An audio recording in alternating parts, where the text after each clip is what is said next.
Alright, let's start. For you it's difficult because you're sitting close.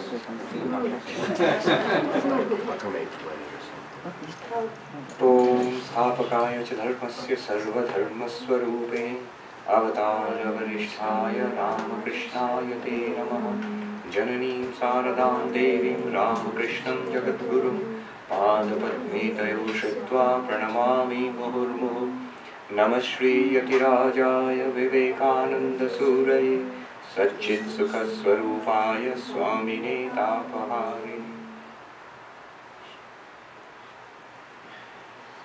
The subject this evening, Ushaji has selected, In Search of Bliss. Basically what we are all looking for is happiness, satisfaction,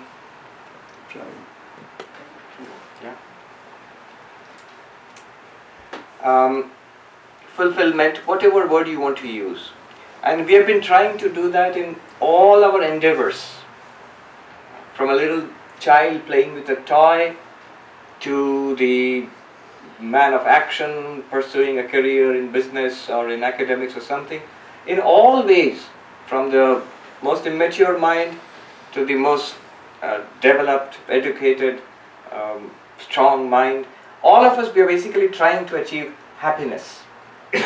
And yet there are very few, if at all anybody, who can claim that at this moment, after trying for 20 years, 30 years, 40, 50, 60, 70 years, at this moment I have found, I am completely happy, I am at peace, there is nothing more that I want.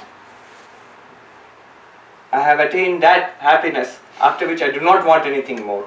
I have attained that happiness, being in which even the greatest of problems cannot shake me. That kind of happiness I've got. How many of us can claim? So this question of happiness is most important. This question of bliss or happiness is most important. What is it? What does Vedanta have to say about it? And how do we go about attaining this true, profound, deep, lasting happiness? This is the question. And interestingly, in the last 20-25 years, there have been major developments. There have been major developments in the field of psychology, right here in this country. Some of you may have heard of the term positive psychology. And it's a development which took place in the last 20-25 years. And they have been studying different aspects of, positive aspects of human psychology, including happiness. One of the pioneers in this field, Dr. Martin Seligman. Authentic Happiness, his well-known book. He was the president of the American Psychology Association, working here in this country. I don't know which university he is in. Pennsylvania University? Okay. So, he is a well-known authority and very humorous. I heard one of his talks on a TED talk given by him. And he said why he came to this area of positive psychology. He said that when once he was interviewed by CNN, they asked him, it's a joke, he's just joking. They asked him, Professor, can you tell us what is the state of psychology today? And they said, because this is CNN, you have to be very brief, soundbite. So he said, well, how much do I get, how much time? One word. So, one word. So, Professor, what is the state of psychology today? He said, good. And then they said, no, cut. That's not enough. You have to just explain a little more. Then how much do I get now? They said, this time you can get 2 words. He's joking. So they said, all right, now Professor Seligman, what is the state of psychology today? 2 words. He said, not good.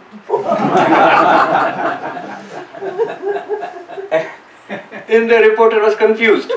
What do you mean, good, not good? Please explain a little more. How many words? 3 words. So he said, what is the state of psychology today? And he said, not good enough. Not good enough. So he says that why psychology is good? Because many mental illnesses have now been identified. There are medicines which have been developed. Psychiatrists can help many people who are suffering very much in different mental illnesses. but not good. Why is it not good? Because somehow psychology has always become involved only with the negative side of human nature. Sickness, illness, when something is going wrong. He asked this question, can't psychology do something for people who are not sick, normal people, ordinary people? How to make our lives a little better? So can't psychology study that? Can't psychology do something for such people, for most people? And he said, psychology can do something. So how to make psychology good enough, that was his life's, so that's how he put it, that was his life's ambition. So when he became president of the American Psychology Association, which is a powerful body, he encouraged the study of positive psychology, including, among many things, positive aspects of human nature, including happiness. A major thrust was study of happiness. What is human happiness? How does, what contributes to human happiness, and how can one become happier? Can psychology actually say something? Remember, there are many such books. If you go to any bookshop, now there's no more bookshops, but I was very happy to see that in the Raleigh Airport, Raleigh Durham Airport, there is a used books shop. I don't know if you have ever seen that. It's a rarity. I've never seen it in any airport nowadays, especially. Anyhow, if you go to a bookshop, you will see entire stacks full of self-help books. How to achieve happiness. And Dale Carnegie was one of the first. How to become confident, how to win friends, and how to achieve happiness. That is one type of book that's not academically rigorous. I mean, in an academic department, that would not be taken seriously. Those are mostly anecdotal, maybe good, maybe bad, who knows, but not serious. But this is a serious academic study of human happiness, and that started in about 20 years back. Basically, his own work, the work of Seligman. Let me summarize it for you, what he has said about human happiness, particularly about happiness. His famous book is Authentic Happiness. He says that human happiness, where do we get happiness? How do we get happiness? And he talks about 3 factors. The first factor is common, everybody knows that when you want to be happy, you eat your favorite food or your favorite dessert, you do your favorite activity, you go to watch a movie or some kind of sense pleasure. So one source of happiness, definitely, the first impulse which we have when we want to be happy is pleasure, usually sense pleasure. And to eat something, see something, visit some place, talk with friends, things like that. So pleasure is a source of happiness. First, so he says first factor which contributes to human happiness is, he calls it P, pleasure. Difficult for me to talk. I get very easily distracted. She also wants happiness. Yes. We are all trying to get happiness. So she's trying to get happiness in her own way.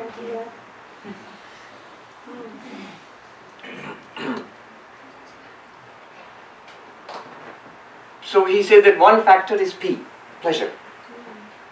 And he said there are problems with this. The problems with this, you know, the thing we learned when we started studying economics, law of diminishing marginal utility. So a cookie can give you pleasure. 2 cookies may be a bit too much. 3 cookies, no. Especially if they have got gluten. So you say no. 3 cookies, no more utility. So the marginal utility, the kind of pleasure that satisfaction you gain from each additional cookie, it becomes less and less, and it can become 0, it can become negative also. So that's a basic lesson we learned in economics. So that's one problem with pleasure. Whatever gives us pleasure, it diminishes quickly. Second problem with pleasure is it's transient. It comes and goes. The pleasure you get out of a cookie is just few seconds, as long as it's on your tongue, as long as you're watching a movie. So pleasure from this is transient. It's habit forming. Every time you want that same amount of pleasure, now you require higher doses of that thing. That's how people become alcoholics, drug addicts, They want more and more and all. Or variations of the same thing. So pleasure has got a lot of problems, and when you listen to Seligman or the positive psychologists talk about the problems associated with pleasure, you will think that you are listening to Buddha or Krishna or something. Exactly the same things that have been said thousands of years ago. We're now rediscovering in a new academically rigorous fashion. So there are problems with pleasure. Pleasure contributes some amount of happiness. It does contribute to happiness, but not enough and not satisfying. Somerset Maugham, he put it so well, the author, he inspired many people to take to spiritual life, especially in this country. The Razor's Edge, the book. Razor's Edge. Many of us, we read it. I don't know if it's still popular. Razor's Edge, Siddhartha, Herman Hesse. So there were some books which are popular, which inspired people to spiritual life, at least when we were in college. Now, he says in one place, Somerset Maugham, if you single-mindedly pursue pleasure, very soon you find nothing pleasing anymore. That's the problem with pleasure. Luckily, there is another source of happiness. Seligman says a second source of happiness is what he calls engagement. Engagement means if you are lucky enough to find a career or a job or what you do, that makes you happy. Or you may have a hobby which makes you happy. Somewhere where your faculties are engaged, something challenging, it may not be pleasurable. For example, a doctor who is a surgeon, who carries out a difficult operation for hours together. Now that's not pleasurable. It's pretty tough actually, demanding. But the joy that person gets out of it, that satisfaction that person gets out of it, this Seligman calls engagement. Engagement. The satisfaction that you get out of doing something challenging, like something in your career, or it could be a hobby. The difference is illustrated in this way. Suppose you watch a game, a cricket or a baseball game on TV. Sitting down on your couch and eating potato chips and watching a game on TV, I gather that's a favorite pastime in this country. That's pleasure. If you actually go out and play, that's engagement. So you may not be able to play as well as the professionals who are playing on TV, but the joy that you get out of actually going out there and running and playing, come, sit. That joy, that's called engagement. And that's usually more than pleasure. So the amount of happiness that one gets out of pleasure, a little more than that one gets out of engagement, when you are actually engaged in a career or you're doing something. So,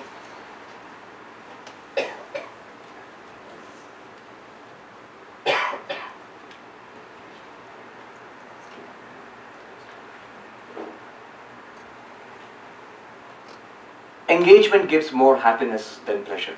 That's the conclusion. Now, there is something more than engagement, Seligman says, and he calls it M, meaning in life. If you've got something purposeful, you're contributing to something bigger. Many people find it in religion, many people find it in doing in a cause bigger than themselves. Usually, meaning in life involves other people. So, it involves other people.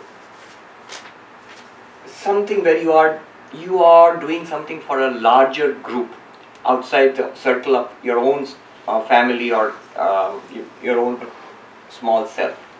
See, pleasure and even engagement can be limited to yourself only. But meaning in life, purpose in life generally involves others also. But it need not. A painter can find meaning in life in painting, or a scientist can find meaning in life in research and all that. So, but usually it involves others. Now when I read this, he said, so his equation, Seligman's equation is happiness is equal to pleasure plus engagement plus meaning. And he said, the happiness that you get out of pleasure may be this much, happiness that you get out of engagement is a little more than that, you get more satisfaction. And you get much more satisfaction if you have something that gives meaning to your life. Not all people find it.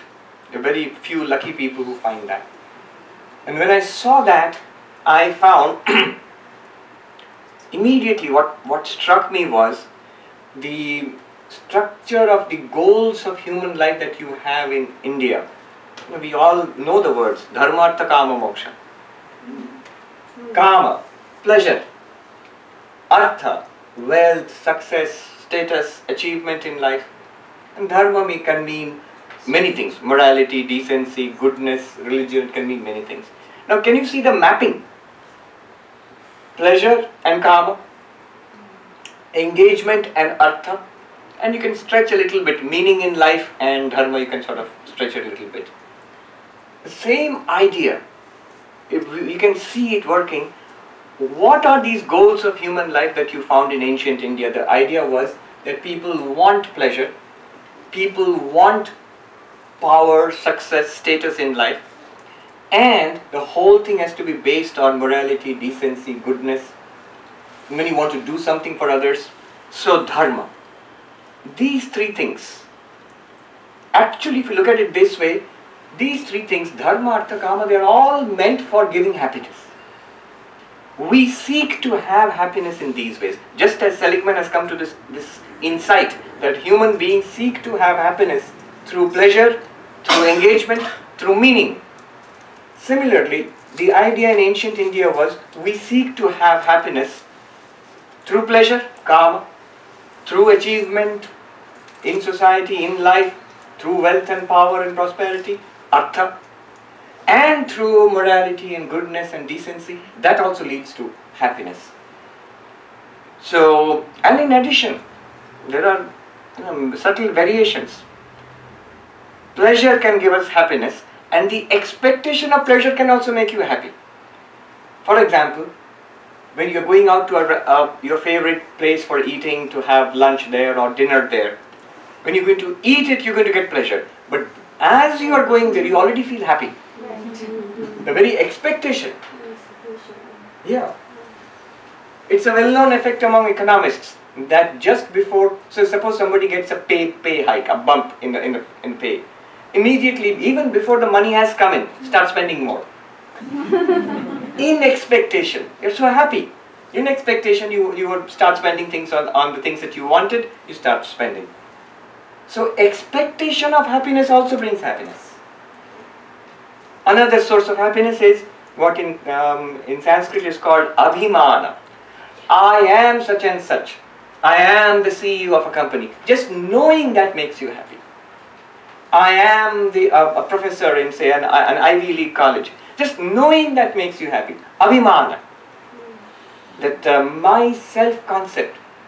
In Sanskrit these are called upadhi. In Indian language it's also called upadhi.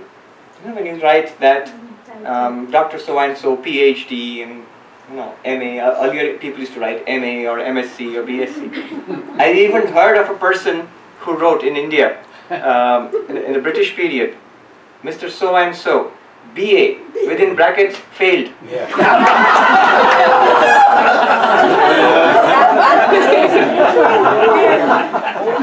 So, at least, he took the, I'm not sure how that gives happiness. Yeah, so, You did try it. that gives happiness, upadhi, that abhimana, that I am such and such, it gives happiness. So these are the ideas about happiness. Is it not ego also? Is it not ego that I am PhD? Yes, of course, and that gives happiness. The ego feels very happy. That upadhi, a kind of qualification, gives you happiness. It's true. So it is ego. Now what does Vedanta say about all of this? What Vedanta says is, no, it rejects the whole thing. Does sense pleasure give you happiness? Vedanta says actually not. Does engagement, does artha, power, wealth, prosperity, does it give you happiness? Vedanta says actually not. Does even morality, decency, doing good works, meaningfulness in life? Vedanta says actually not. Expectation of happiness gives you happiness? Vedanta says no. Does identification that I am a PhD or I am a CEO of a company or I am such and such person, does that give you happiness? Vedanta says no, actually not. The real source of happiness, what does Vedanta say? There is a story. Sri Ramakrishna also tells this story in the Gospel you find. There was a dog which had a little dry bone, which it would chew. And when it would chew the bone would cut its inner lip and blood would flow and it would taste its own blood, and it would feel that, oh, the bone is so tasty. The bone is so tasty. It's tasting its own blood, but it feels that the happiness, the taste comes from the bone. Vedanta says we are all exactly like that. Happiness does not come from pleasure or from wealth or from achievement. Happiness comes from within our actual nature, who we are. Vedanta is very peculiar language. It's not that we are happy. We are happiness itself. This being happiness itself is called bliss, ananda. We're trying to understand this today. What is happiness itself? Swami Vivekananda put it this way. It is not that the self exists, it is existence itself. It is not that the self knows something, it is knowledge itself. It is not that the self is happy, it is happiness itself. This being, existence itself, in Sanskrit it's called Sat. Yeah. Being awareness or knowledge itself is called Chit. And being happiness itself is called Ananda. But what is this happiness itself? Let's try to understand this today. That's our topic. So I'm just starting now.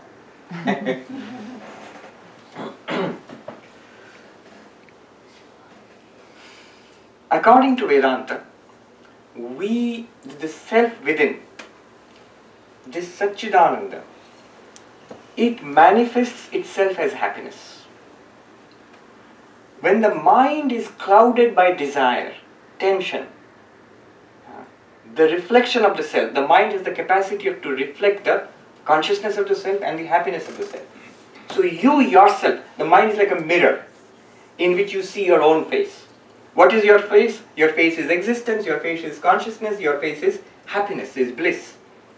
Now, if the mirror is clear, then you can have a clear reflection and you can see your face there. In the same way, if the mind is calm, in Vedantic terms, if the mind is sattvic, calm and serene, the inner happiness, your true nature, is easily captured or reflected in the mind and you feel happy.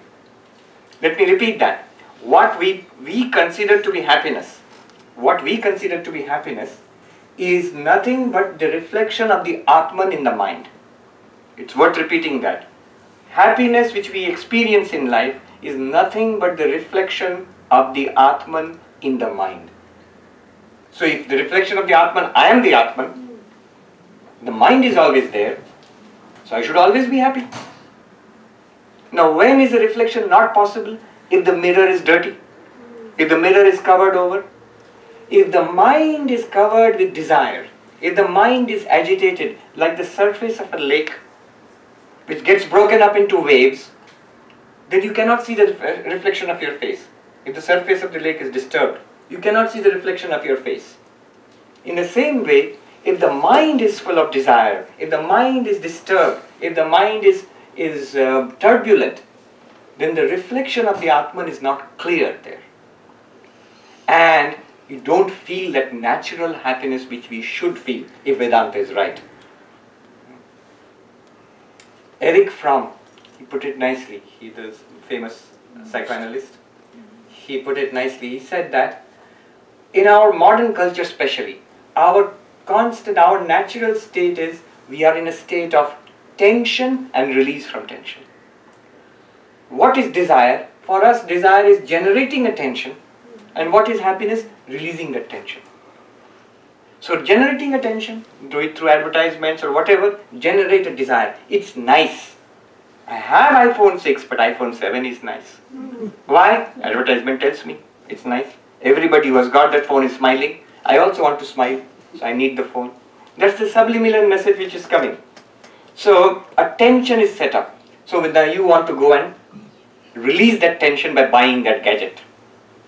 When you get that gadget, there may be a flash of release of tension, and when this tension is released, the mind for a brief instant becomes calm and you feel happiness.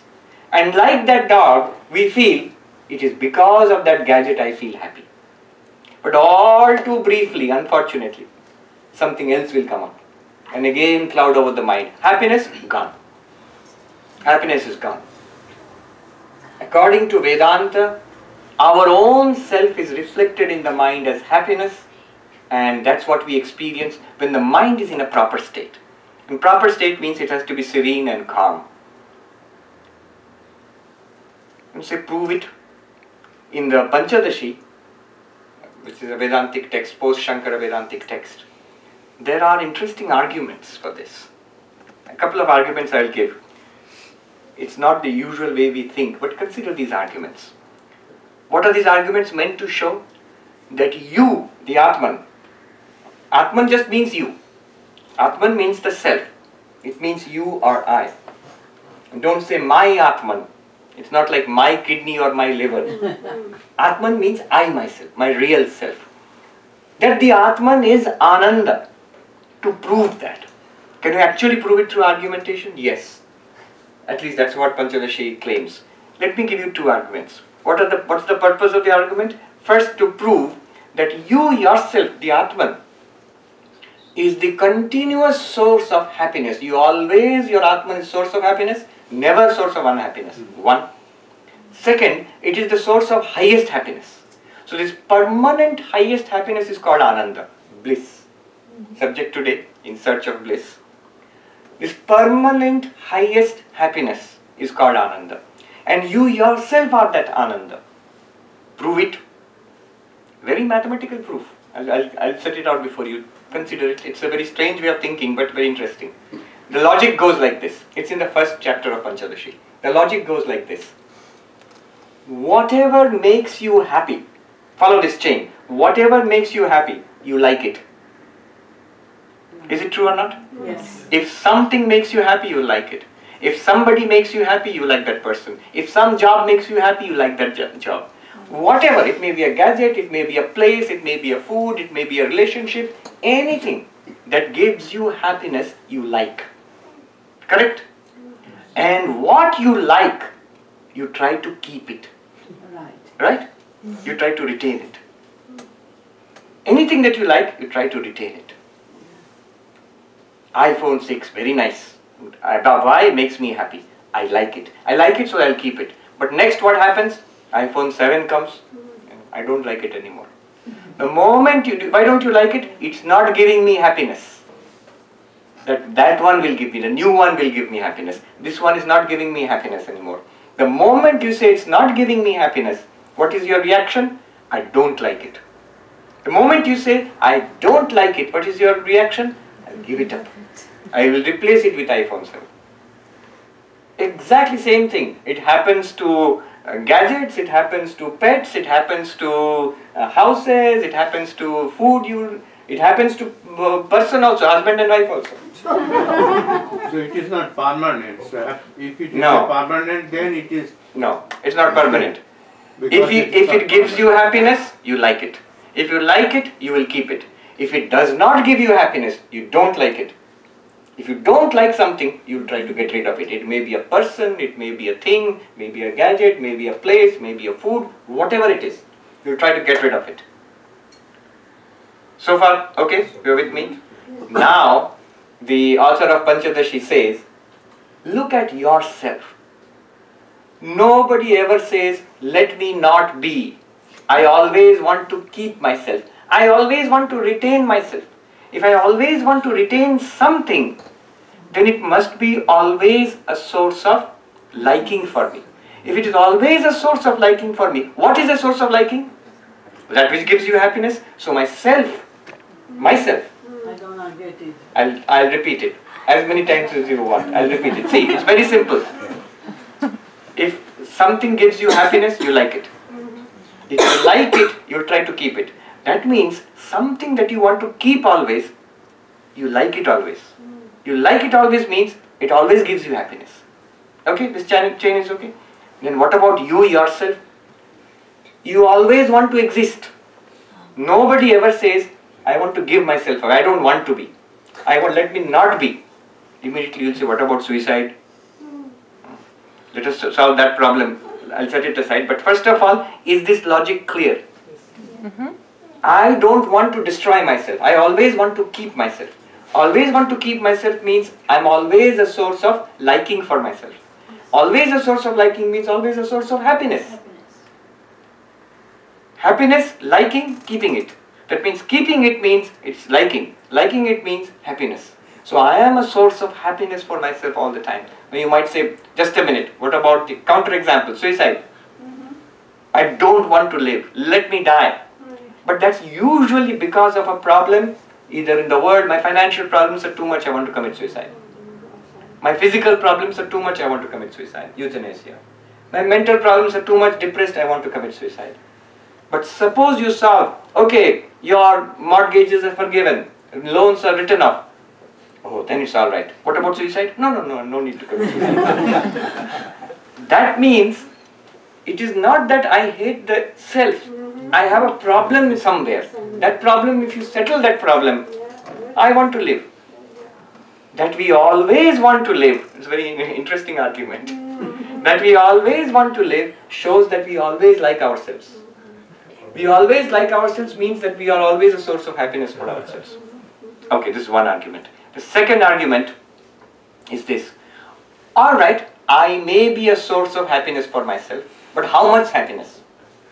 A little bit. Interest in the bank, you keep money in the bank, 0.5% interest. That much happiness? Or is it maximum happiness? How much happiness does the self give me? If it only gives a little bit of happiness. 99.5% happiness comes from the world and 0.5% from the self. Maybe continuous. No. Vedanta claims you are the source of highest happiness. But how can you prove that? Yes.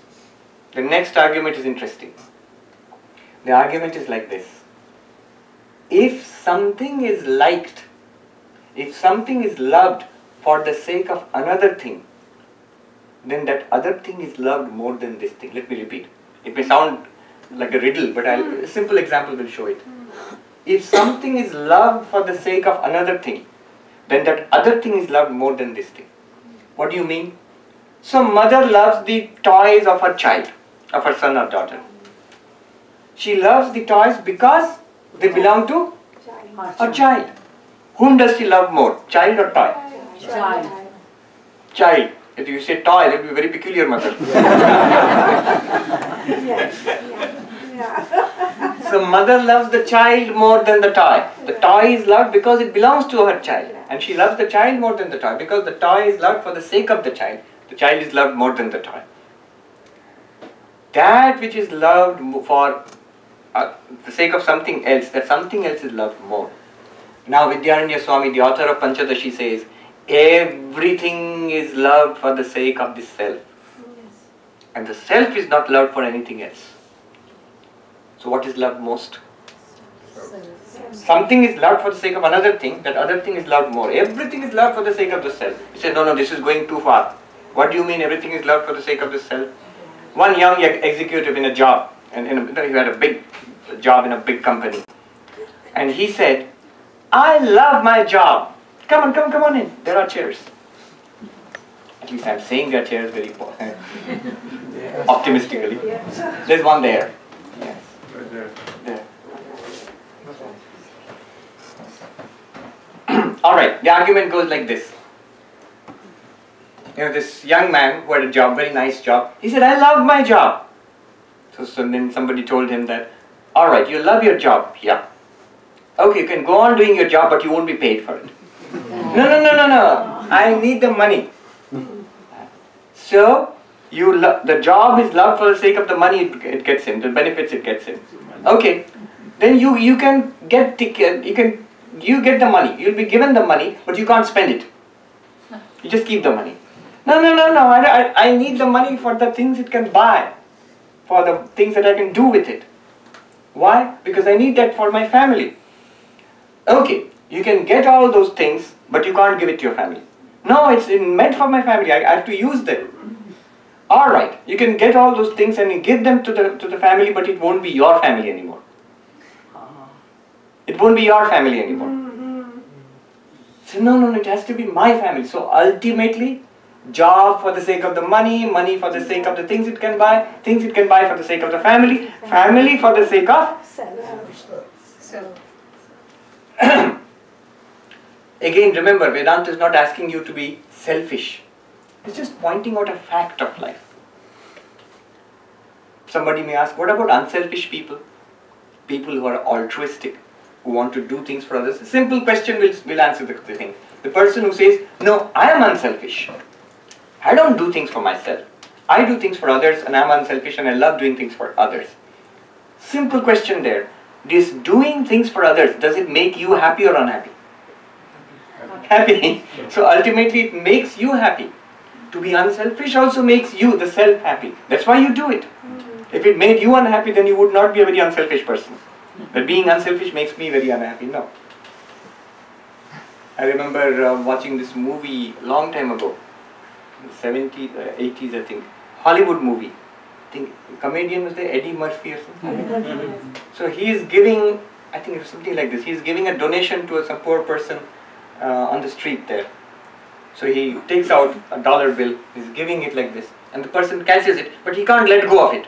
And his expressions are classic, so much pain is there to let go of it, he is not unable to let go. So their unselfishness is making him unhappy. So even unselfishness makes you happy, makes the self happy.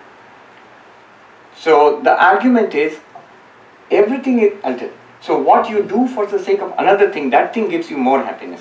Ultimately, everything is done for the sake of the self, and self is not for anything else. So the self is the source of highest love.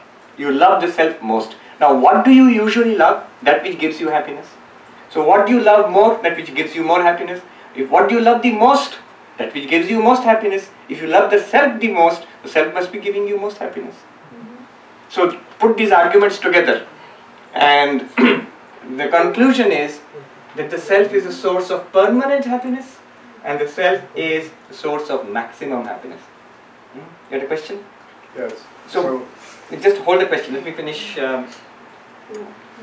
Okay, I'll take this one now because I'm going to move on to a different topic right now. Yes. So the question is, this altruistic act is a selfish act. Is that, I would say, yeah. I mean, are you saying that, is this what I'm saying? Yes, but there is selfishness and selfishness. There is enlightened selfishness. The selfishness with a capital S, where you include everybody else. I cannot be happy without your happiness. That's also selfishness because I want to be happy, but it's a more enlightened kind of selfishness. I will be happy in spite of whatever you feel, I don't care. I want to be happy at the cost of your unhappiness. It is unenlightened selfishness. It's a crude kind of selfishness. Yeah. On the same lines, if you are living in the world, there is always unselfish happiness, right? You got to live in the world and you got to interact with the people. So you want them to be happy for your own happiness. In a way it is... True, it's all connected. It's all connected, right? So that's an enlightened kind of selfishness. There's also selfishness, you want your own happiness, but there's an enlightened kind of selfishness. Alright, okay. Yeah, I can wait. Okay, no, ask, shoot. Okay, if you said everything is love for the sake of the self, then is there no true love? I mean, when we love somebody, is it because they're only because they bring us happiness? This is true love. No, true love for a person. I mean. Yes, this is true love. Vedanta just points out the fact. True love, suppose you find true love, does it make you happy or not? See, of course. In fact, in a modern world today, especially in this country or in the West, the idea of perfect happiness is romantic love. So people think that I'll find true love and I'll be truly happy. Find true love, why? To be happy. But the question is is this happiness of the mind, is it permanent or it can change right away? So if it is not permanent, then it is not a true happiness.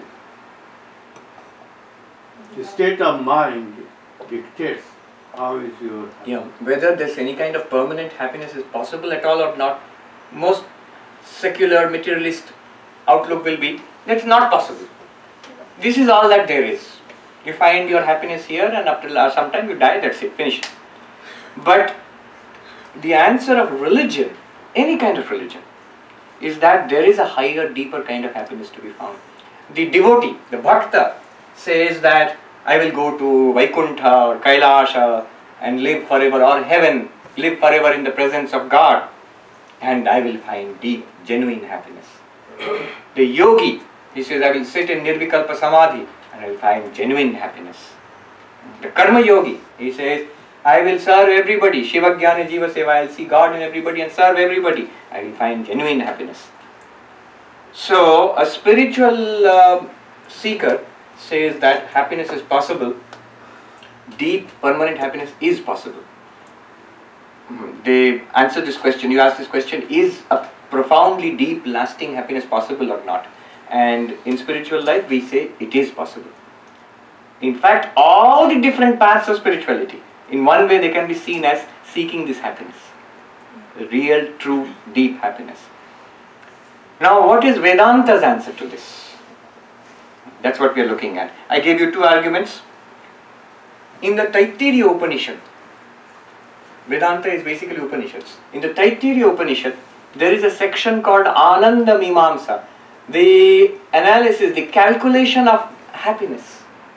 Ananda, Mimamsa means analysis, Vichara, the analysis of happiness. And there very interesting things are said. If you are going to analyze happiness, you must be able to measure. Very scientific approach. You want to investigate something deeply, you should be able to measure happiness. And that's nothing new for us, because nowadays economists give the whole idea of utility. That's basically a measurement of satisfaction you get. So, measurement of happiness. Can you measure happiness? No. What is, huh? How could you? Yes, it's a big thing in economics. How much satisfaction do you get? So that's one of the things we learned in microeconomics when we started studying economics, that can you measure the happiness you get from, say, eating an ice cream or watching a movie. It's not permanent, but can you measure it? So the idea is, can you measure happiness? So now the question raised there is, what is the maximum possible happiness that one person can get? And how to get it? What is the question? In Taittiriya Upanishad, in the Ananda Mimamsa, what is the maximum happiness that a human being can get, or that anybody can get? And how to get that happiness? Oh, very interesting topic. Let's see. What's the basic unit of happiness? The maximum happiness possible in human life. It says, consider one human being. What's the maximum human being can be happy? Extreme happiness for one human being. And in the Upanishad it's nicely traced out. The first thing itself, many people will be annoyed when they hear. First condition for human happiness, yuva syat, must be young. I told this in one lecture and all the senior people started booing, No, this is very bad. Yuva syat, that means must be young. What are the conditions for human happiness? You have to be young. Unfortunately. And we all realize this. A doctor in a medical conference once told me, Swami, nowadays our medicine has advanced so much, we can guarantee that you will live long, but we cannot guarantee you will live well. You will live long, but you will suffer. That we can guarantee. Yuva syat. First condition to be happy. Human happiness, first condition must be young. Not enough to be young. What else? Adhyayaka. Highly educated. Ivy League college, PhD or whatever. Doctor, engineer. So, highly educated. Not only young and educated, huge student loan, no problem, no happiness. Tasya esha prithivishya vittasya purnasya. The wealth of the world must be at this person's disposal. Wow. So you have to be young, you have to be get multiple degrees from multiple Ivy League colleges, and you have to be a billionaire. You have to be a billionaire. When we were little kids, we had these comics called Richie Rich comics. So you're a very rich little kid. So you have to be very, very rich. That's also not enough. Ashishta, Dridishta, Balishta can't be sickly. There is a saying that you ruin your health to earn money, and then spend all your money to recover your health. That will not do. Has to be very healthy, very strong, fit. So such a person, imagine. And he says, sadhu syat, must be a good person. Not an evil person. Must be a good, noble person, good ideas. So a person with good commitment for betterment of himself and or herself and for society. That's good. Such a good person. Good person, highly educated, very healthy, fit, physically fit, extremely rich, Extremely young. very young. How is it possible? Imagine such a combination. Sorry. Imagine such a combination. Maybe in every generation, one or two such persons may be there. Iron Man. Yeah, Iron Man. Our president. Okay. Now, the Upanishad says, Sa eko manushanandaha. That is one unit of human happiness. Imagine, the maximum possible human happiness you can imagine, call that one unit of human happiness. Can there be more happiness than that? No. And the Upanishads say that yes. Because in Indian mythology, in our way of thinking, Indian religions, Hinduism, Buddhism, Jainism, there are a gradation of heavens. Different heavens. Gandharvas, Devatas, different kinds of Devatas and so on and so forth. And in those heavens what happens? What's the difference between this and that? They say that in order to get more happiness than this young person who's very rich and all of this, in order to get more happiness you cannot get it in a human world. For this you need three things. To get happiness you need three things. Body, something a vehicle to enjoy happiness in. Sharira. Second thing you need is Vishaya, an object of happiness. Music, food, whatever, or something to enjoy. And third thing is you need Lokaha, an environment. So this world is an environment. All the things that you enjoy in this world are Vishaya, and this body you have got is Sharira. Any more happiness than this will require superior body. You know, Superman, Spider-Man, something like that. Devata Sharira. A superior body, superior Vishaya, and superior Loka. In the Kathopanishad, when you find Yamaraja tempting Nachiketa, he says to Nachiketa, I will give you such pleasures that you cannot have in the Manushya Loka, in the human world. Only gods can have such pleasures. That I will give to you. Don't ask me about Vedanta. So Nachiketa asks, and we are all in the category of Nachiketa. See? So we have come here to ask a Vedantic question. So the Vedanta tells you that yes, a higher kind of happiness is possible, and it gives you a calculation. 100 times the happiness of this maximum human happiness is possible if you go to Gandharva Loka, some kind of heaven. So there, like 5-star hotel, 7-star hotel and things like that. So better and better environment. And you get Gandharva Sharira, a superior body, superior senses. And they are supposed to be divine musicians. Gandharvas, the musicians of the gods. So the kind they enjoy. And it's not impossible. Who was the great composer who became deaf? Beethoven. He became deaf. And yet he could hear music. He could compose music. It's more in the mind than actually in the physical organ.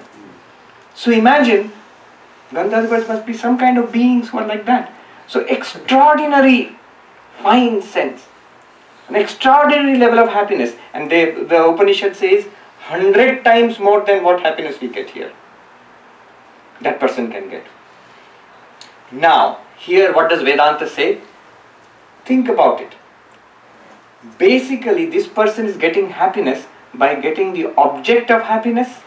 Desire is there, object of happiness comes, then the desire subsides, and the natural happiness of the self is manifested there. If that is so, then there is another way of getting happiness. Track 2. What is track 2? Track 1 is you need better body, better loka, better vishaya, and get more and more happiness. Track 2 is the Vedantic approach. What is the Vedantic approach? If our own happiness is being manifested in the mind as the happiness of this very rich person or the Gandharva's happiness, then why not, instead of trying to have a desire, get the object, then settle the desire down and experience happiness, instead of doing all of that, why not give up the desire, calm down the mind, automatically that my happiness will manifest? And the Upanishad says, yes, you've got it. Shrotriyasya chakamahatasya. Says a person who is learned in Vedanta, who understands Vedanta, who has conviction about Vedanta, and has vairagya. I don't want the happiness of the Gandharva. That happiness, you will get it right now. That's what the Upanishad says. The person who wants to get happiness beyond mortal happiness, Purva Mimamsa says he has to do certain yajnas and get a lot of merit. And by that merit, after death, he'll be born as a Gandharva in some other realm and then get that extraordinary happiness of Gandharva. But this Vedantic student, this Vedantic seeker, will get that same happiness right now by what? By the force of Vedantic conviction 1 plus the vairagya. I don't want that pleasure.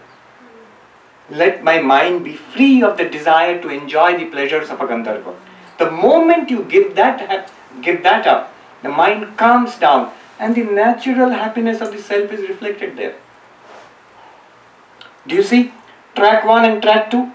What is track 1 trying to do? Track 1 also understands. It is my internal happiness which is manifested. But to manifest that happiness, I need a desire.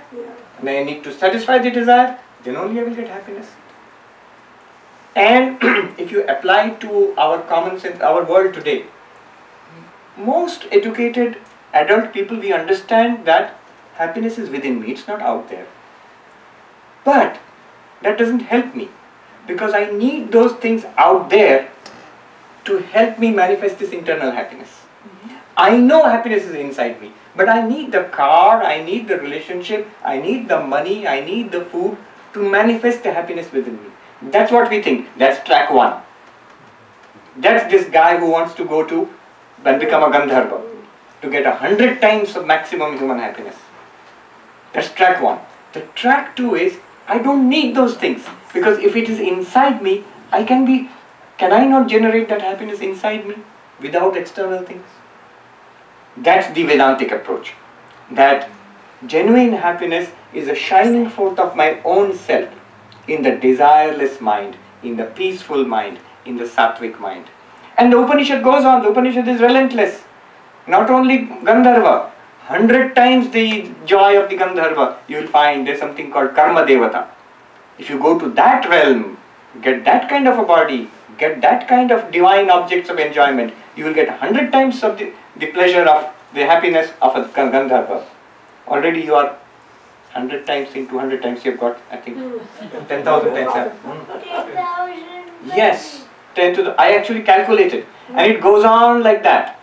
Gandharva, Karma Devata, the Devatas and Ajana Devata, there is this hierarchy of heavens.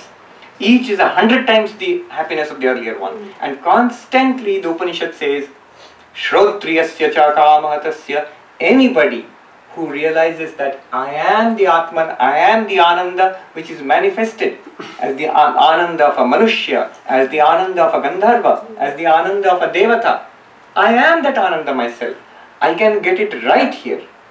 I can get that divine joy right here.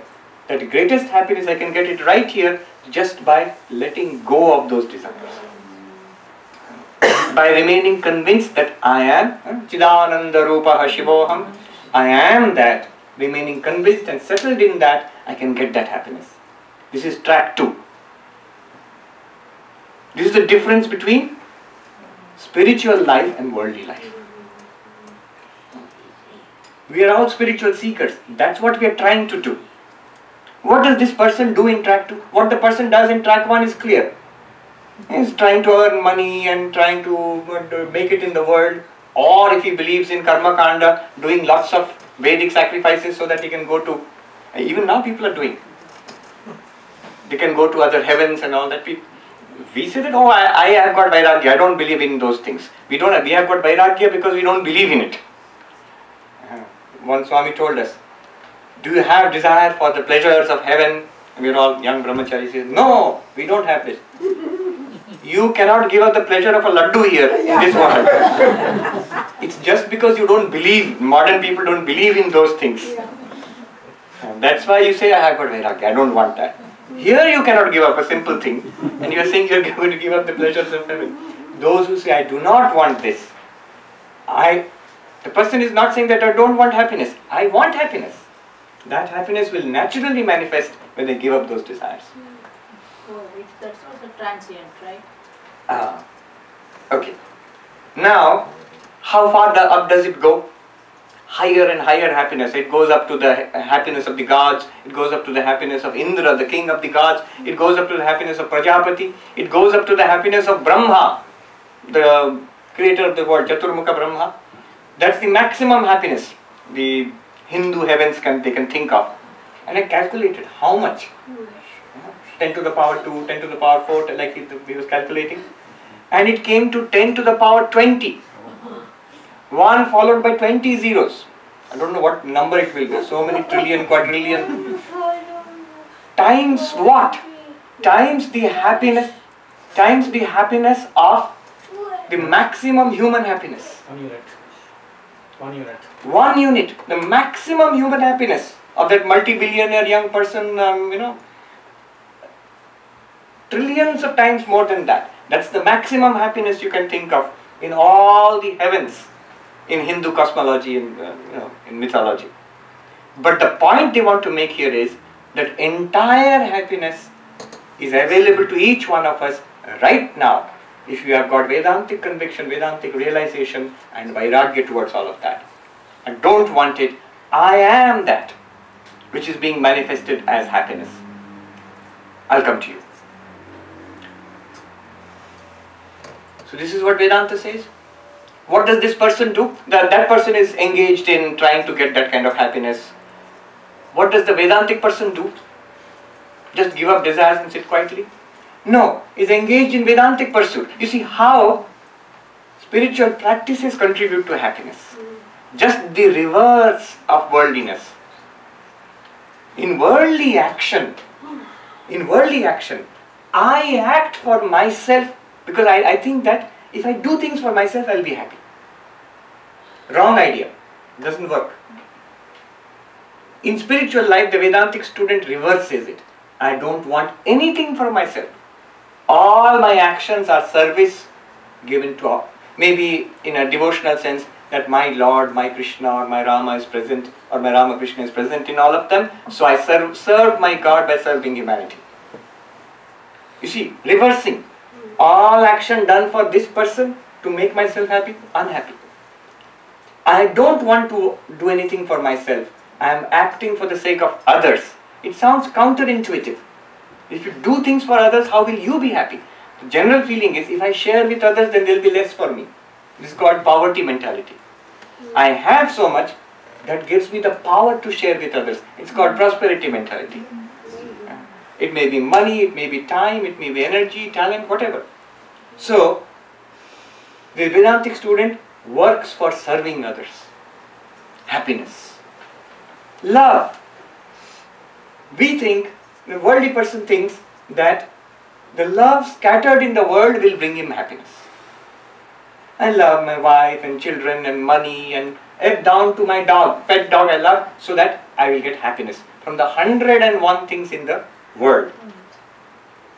What the Vedantic student does is takes up all that love and directs it towards God. Not that the person does not love human beings. He loves all human beings by seeing God in them. Yes, or in a devotional sense. When Gopal Verma says, I see Gopala in everybody. So basically what she loves is Gopala. But for her, Gopala alone is coming in all these forms. We may say that's her imagination. But Vedanta says that's fact. The world we are living in is imagination. We are living in a dream. That person is woken up. That person is actually seeing the correct thing. Seeing Gopala and everybody and loving God there. So love collected and directed towards God, that's what the Vedantic student does. And the worldly person scatters this love in the world outside. 101 different things in the form of desire. Desire, I want. Thinking, where is attention? For a worldly person, thoughts are scattered in the world, in 100 different things, mind is scattered. For a Vedantic student, in the yogic meditation, mind is pulled in and concentrated and put in the Atman or in God. So in all these ways, the Vedantic student is doing things which are different, just counterintuitive, just the opposite of what a person in the world is doing. So in this way it goes on. But here, as she pointed out, here also, have you noticed one thing? As worldly and otherworldly happiness increasing 100 times, 100 times, 100 times, the spiritual happiness is also increasing and decreasing. Right? Yeah. Is this what Vedanta says? This is also not what Vedanta says.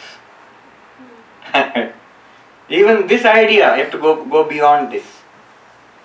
The Ananda Swarupa which we are talking about in Taittiriya Upanishad, at the end of that passage comes a most mysterious line. The Ananda which is in that one human being, Eka Manushananda, the joy of one human being, and the joy of Brahma, 10 to the power 20. Sa Ekaha, they are one and the same.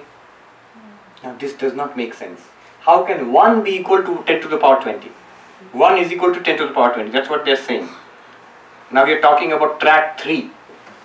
Track 1, worldly happiness or otherworldly happiness.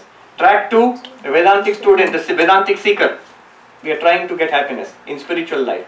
Track 3 is actually what Vedanta wants to tell us. The difference, Sri Ramakrishna called Vishayananda, Bhajanananda, Brahmananda. The Ananda that you get in the world is called Vishayananda. The Ananda that you get in spiritual life, by meditation, prayer, by Vedanta Vichara, by service to others, that is called Bhajanananda, the Ananda of spiritual practice. But Sri Ramakrishna says, when you actually realize Brahman, then it's an altogether different thing. That is called Brahmananda. What is this Brahmananda? That, and the last thing that I'll tell you and conclude there, the Upanishad goes to that point and says, the happiness of one human being, which we talked about, and the happiness of Brahma, 10 to the power 20 of that, is one and the same.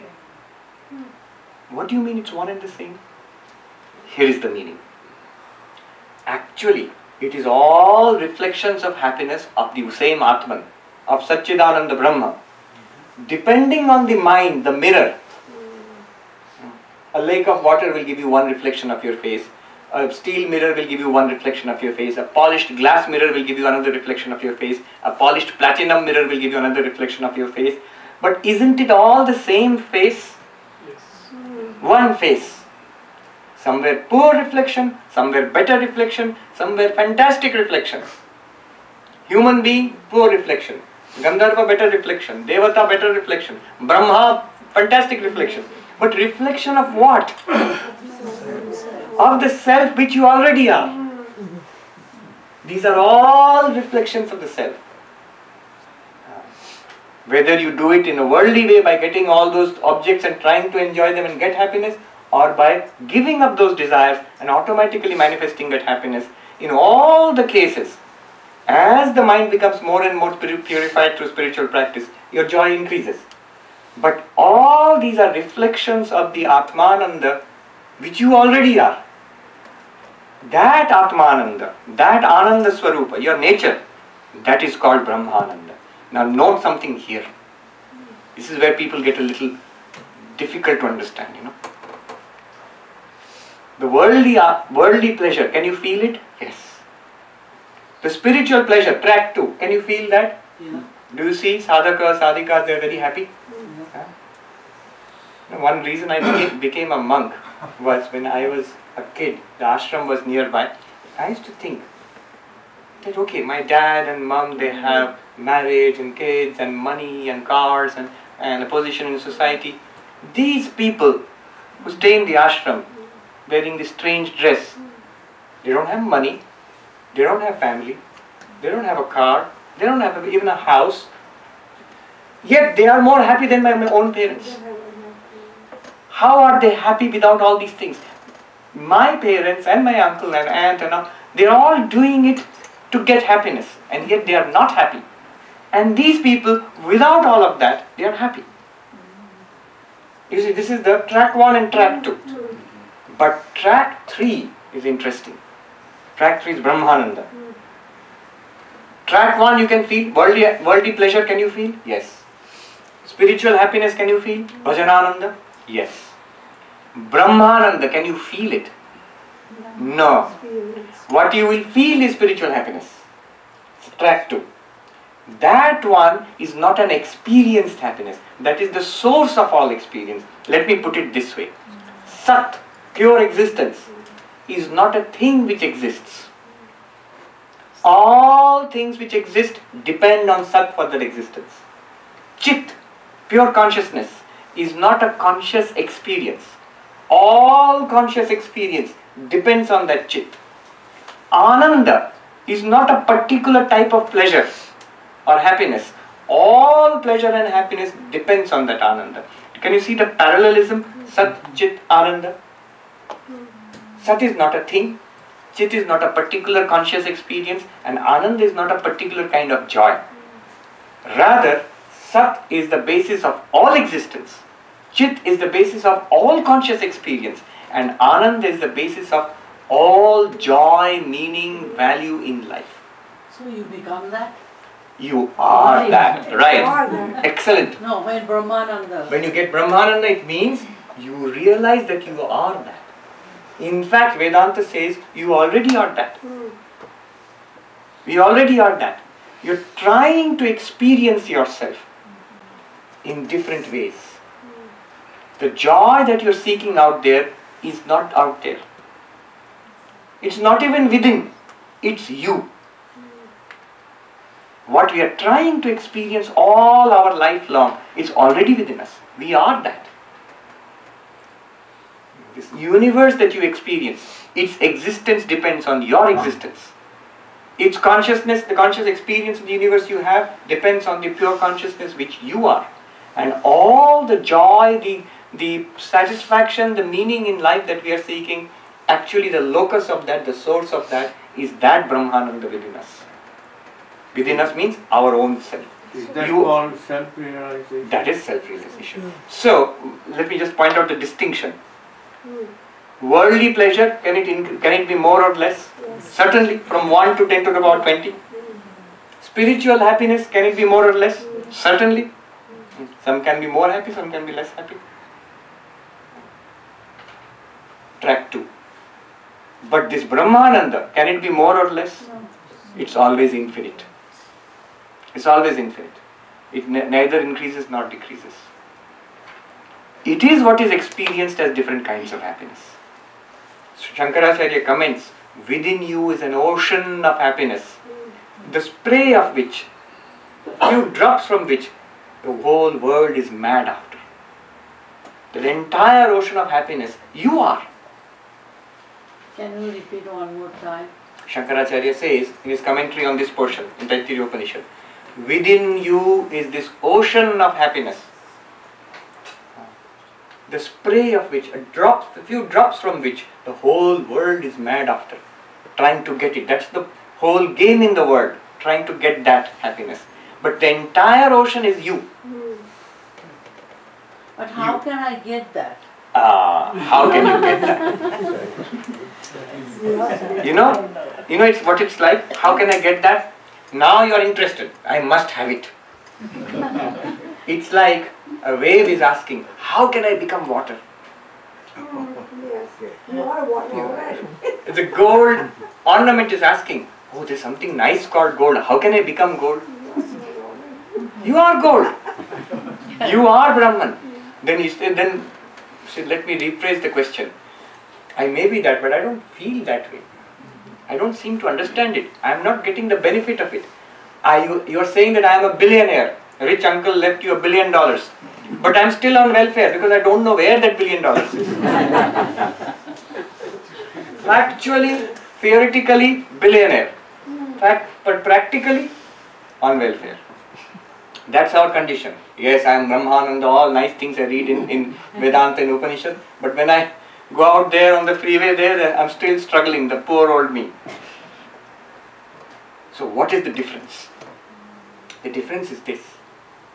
In Hindi they used to, Uttarakhand they will say, Beokufi matra fark hai.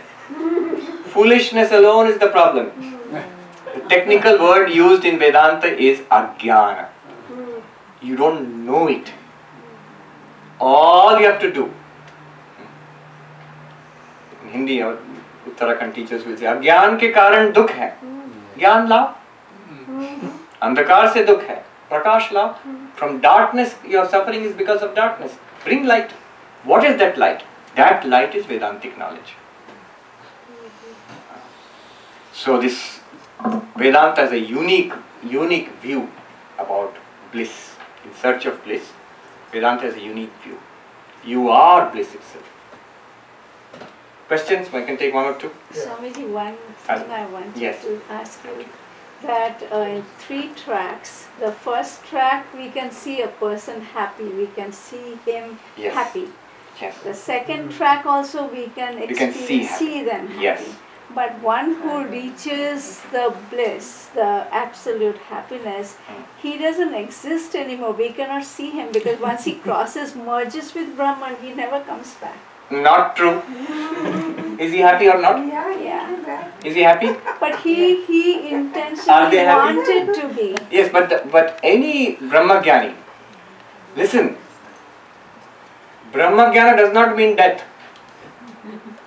Enlightenment means once you are enlightened, you will die. Most unattractive. Nobody will want enlightenment. Brahmagyana, enlightenment does not mean death. All of them are Brahman. You see all of them? All of them. Whether they are happy or not. All the great saints and sages of different spiritual traditions of the whole world, in all the religions, they were the happiest persons on earth. Throughout history. You see, permanent, deep, satisfying happiness is possible or not. Only one type of person has said yes, it's possible. A spiritual person. Only in that path. In whichever tradition, different tradition. Could be a Buddhist, could be Christian, could be Hindu, Vedantist. But they are happy. So, enlightenment does not mean death. Yes, in some samadhi, if you remain absorbed, Sri Ramakrishna said 21 days later the body drops off in a particular kind of samadhi, highest samadhi. But otherwise, so many people are enlightened. So enlightenment does not mean death. Again in Hindi, Brahmagyan yani behoshi nahi. Enlightenment does not mean that I am unconscious to the world, I will remain in samadhi, not aware of anything in the world. Again unattractive. You can be fully active in the world.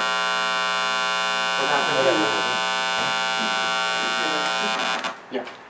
So you can be fully active. Who was more active than Krishna? Who was more active than Vivekananda? Fully active. Guru Nanak, fully active people. You can do much more work if you are enlightened. Yeah. So they engage with the world in a very Yes, Krishna says to Arjuna in the Gita, I have no duty, nothing to gain in the 3 worlds. Yet, do you not see I am working day and night? But Swamiji, why did then Thakur say that Vivekananda, when he realizes who he is, he will not live anymore. He will leave his body.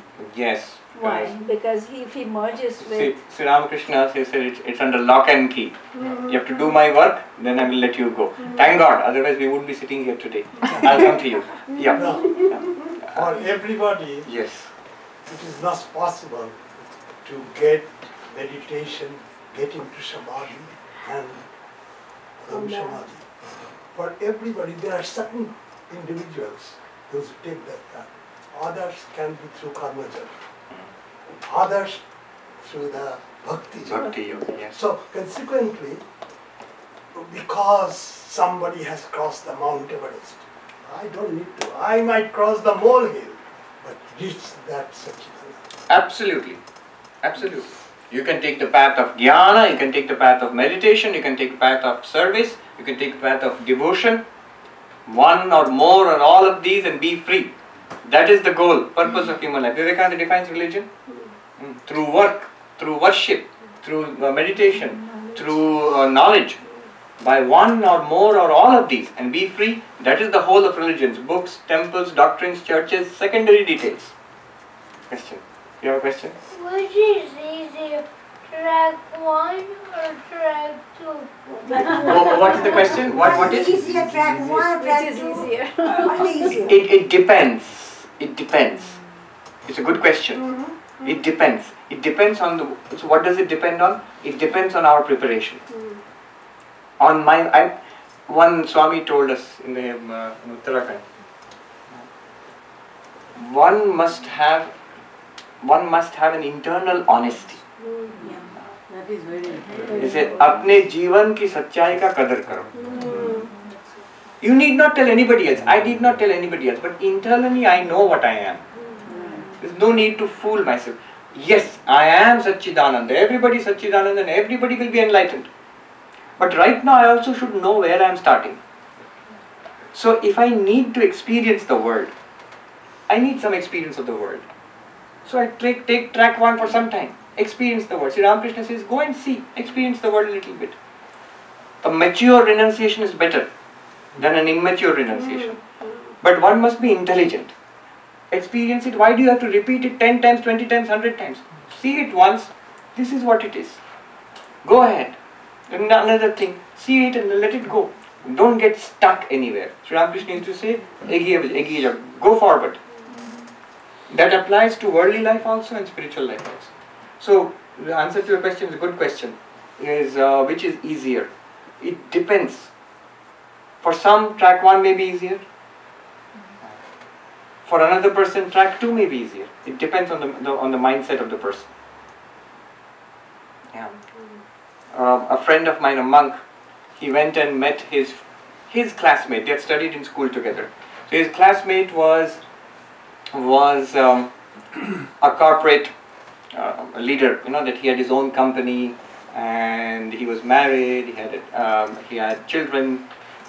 And so when this monk visited his friend said, "So this is what I've done in the past 20 years. You know, here I am. We were in school together. Now I'm married. I have children. I have earned so much money, and I'm this big guy. What have you done?" And that person, the monk said, well, he didn't know what to say, you know. What have I done? I don't have any of this. And then very interesting, one of the persons who worked in the company of this guy who was standing there, you know, because the monk has come to visit. Now, not every day you will see a monk coming into a corporate office. So they're standing there. One of those guys who worked for his friend, he said, "Sir, if you permit me, can I say something?" We were asking, what have you done in the last 20 years? So, can I say something? That CEO, he said, "Yes, go ahead." "Sir, look at your face and look at his face." So what he has done, that is track 2. That he has not accumulated money, not accumulated relationships, not accumulated this or that. That is his practice. I'll come to you. Yes, there was a question there? Yes. In my mind, I mean, track 2 and obviously track 3 is humanly for general public or people, it's not possible. But for track 2 at least, I would say, would you summarize saying that we should learn first, who am I? That is the starting point should be? Right. Track 2 is Shrotriya Akamat. Again and again, the Upanishad you will see 2 things are stressed. One is giving up those vain desires and being settled in your Vedantic conviction. Otherwise, just I don't want anything, depression. I am Satchidananda. I am clear about this. At least I've got some conviction about it. And on that basis, on standing on that, I let go. Remember, it does not mean you become a monk. Basically, it means you are a spiritual seeker. Everybody who is a spiritual seeker, all of us here, in some degree or the other, we are walking on track 2. Just putting on Gerua does not mean that, to be on track 2 does not mean you have to be a monk. Anybody who is a spiritual seeker is already on track 2. But Sunnasi is a Sunnavasa. No desire at all. Yes. Then we have desires. So that is what one thing is, that those who are walking on a spiritual path, all of us, we have, that's why this clarity is necessary. Once you put on this thing and dress and all, the clarity automatically comes, because this is what your life is. But if you are in the middle of the world, confusion can come. Yes. What is my purpose in life? I really like that when Mahatma Gandhi was asked, he writes in his own autobiography, he writes, who am I? Some people think I'm a politician. Some people think I'm a freedom fighter. Some people think I'm a social reformer. But if you ask me, I'm a simple man in search of God. What a beautiful thing. He is very clear about who he is. Does that stop him from fighting for the independence of India or doing the social reform, Harijan welfare now? No. He is fully busy. He is doing everything. But he is very clear he is on track to. His only purpose in life is to become enlightened, to realize God. Now that must be our inner attitude. And you can be in the midst of life. That's what Krishna taught Arjuna. That you be in the midst of your activities, but you become a spiritual seeker, a Vedantic seeker. So that clarity must be there. And it's more difficult when you are in Grihastha ashram. Because then confusion comes. What is my purpose in life? Is it to earn more money or is it to become enlightened? Make up your mind. It is to become enlightened and everything else will continue. Everything else will continue. That which was going on, see, Arjuna went into the war in order to get revenge on the Kauravas, in order to get the kingdom. That was the purpose of going into the war. But after the Gita, what happened? Nishkama karma. I am going to do this as my duty. It becomes a spiritual practice. If we can do that in a brutal setting like the battlefield, we can do it in your office, at home, at school, everywhere we can do it. And that vital field is here. Yes. So drop the expectation while doing the action. Right. Then why would you do the action? That action becomes spiritual practice. Karma becomes karma yoga. The person who is on track to does not sit silently. That person is also busy, but the busyness is in different kind. That busyness is bhakti yoga, karma yoga, raja yoga, jnana yoga. That's the busyness of the person in track 2. There's a question there. In a consumer society, how does it work? You got a question, okay. Yeah. In a consumer society, how does it work? If I have no desire to buy anything, the economy is going to collapse. Absolutely. Good riddance. Don't worry about it. That's what we need, right? Track 2 will be less than 1%. Track 1, 99%. So the economy will continue very nicely without that. I am spending money and buying lots of gadgets. Why? Because I'm supporting the economy. Maybe. But you don't have to worry about it. There will always be people to carry on the economy. The economy is God's responsibility. And the federal bank's responsibility. But the idea that you're preaching, or you're not preaching, but you're telling us that we all try to seek that thing. yes. Why? Question is Because after all the question comes back to, do you want happiness really? Yes. And we have to admit, yes, I want happiness. How have you been doing so far? Poor. Then everything that we tried, all of us, everything that we have tried for little child for 5 years, a teenager for 15 years, a young person for 25 years, a senior person for 75 years, till this point, everything that we have tried on track 1 has not worked. I don't have any permanent fund of happiness now. Is it possible at all to have that kind of happiness? Look at them, look at their face. It is possible. So that's why track 2 and ultimately track 3. Overall, Vishayananda to Bhajanananda to Brahmananda. I'll come to you, yes, I'll come to you last. Yes. My question is about this self-happiness, but before that I want to relate the one story I have just told. Swami Sarvapriyananda, he said that one time he made his friends, those who are big shot now, CEO, president, director. He said, what did you do? You were such a good student in presidency college.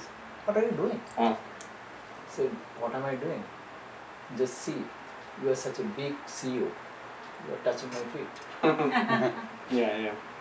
So you have a question? Yes, question is about self-happiness, that when a babysitter goes to different master's house and show her caring for the children, take care of them, love them so much, even on the day when she get paid from 3 places, there's lots of money, but her happiness does not come until or unless she comes home and cook the food for her own children and feed them by her own.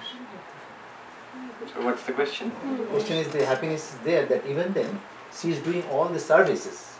True. But until or unless she goes back, her mind is down there in the home, that my children, what are they doing?